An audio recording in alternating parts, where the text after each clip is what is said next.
So my biggest two expenses are food and room rates. So I'm going to show you what I paid in both of those, 2021 and 2022. And I'm going to tell you how I hope to lower them in 2023. My 2021 only had 5 full months of poker and nothing else, May through September. I'm going to give you the total and divide by 5 because it was only 5 months of like really poker every single day.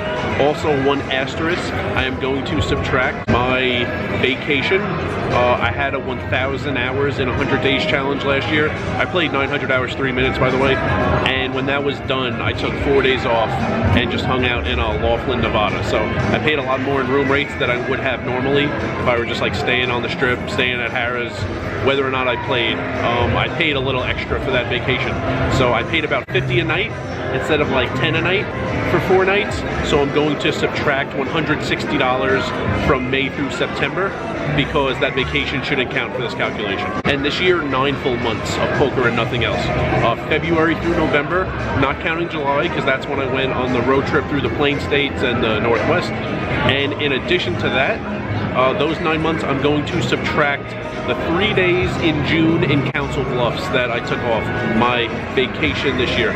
I spent 3 days at Harrah's Council Bluffs. It cost me like $350 in addition to the Airbnb I also had for the entire month of June. So I'm going to subtract that to get the total and then divide by 9 to give you my average monthly room rate. So last year's 5 full months, total $5,500 about, divide by 5, and it's about $1,100 per month. So last year had a lot of Oklahoma. There were about 6 weeks of Oklahoma where, you know, I couldn't get that many nights in the casino in WinStar, so there was a lot of motels involved in that, and they were more expensive than, you know, staying out here at Harrah's, Bally's, Flamingo, stuff like that. So $1,100 about per month was pretty expensive. This year, the 9 full-time months of poker, mostly in Vegas, about $7,670 divided by 9, and it's about $852 per month. That's less because staying out here, you know, one of the things I say is even though I don't love the poker, I love everything else, including the room rates. For one, they're convenient. In addition to the convenience, they're also cheap. You know, up close, there's not a lot of commuting, there's not a lot of driving. So about $852 per month this year. And we'll see if I could even lower that for next year. One of the things I could do is Airbnbs a little more in advance. I know this year when I went to Council Bluffs for 6 weeks, I stayed in an Airbnb in Omaha, Nebraska. I had my own room, but if I booked a lot earlier, there was even a nicer place. I would have had the whole house and it would have been a little less expensive. So if I booked my Airbnbs, my road trips outside Vegas, a little more in advance, a little more intelligently, I could even cut the cost down on my room rates for next year, get it below $852 per month. And now food. So last year, those 5 full-time months was about $2,100 divided by 5, and it was very close to $419 per month. That's a lot.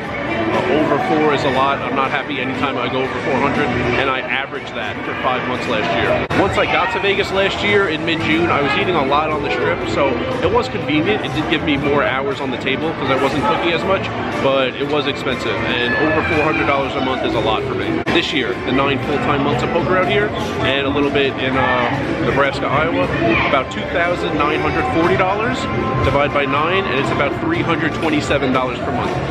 That's a lot better. Still a little high, but it was a lot better than last year. A lot more cooking and a lot better use of comps this year. So I hope to cut that by about $100 per month next year, get it down to about $225 per month.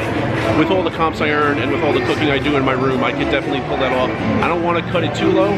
I mean, I could eat nothing but top ramen and vanilla wafers and spend almost nothing, but I wouldn't really enjoy eating and I wouldn't enjoy life that much. But cut it down to $225 is definitely doable. It's doable and it's also worth it. So at the end of the year, if I could cut that by $100 per month, that's about an extra $1,000 I hold on to at the end of the year. So it's doable without going overboard, and it's also worth it. I'll take an extra $1,000 at the end of the year. If it was only going to save me like 35 bucks or something over the course of the year, it just wouldn't be worth it. But $1,000 is worth it. Yeah, I got it at the stadium. Man.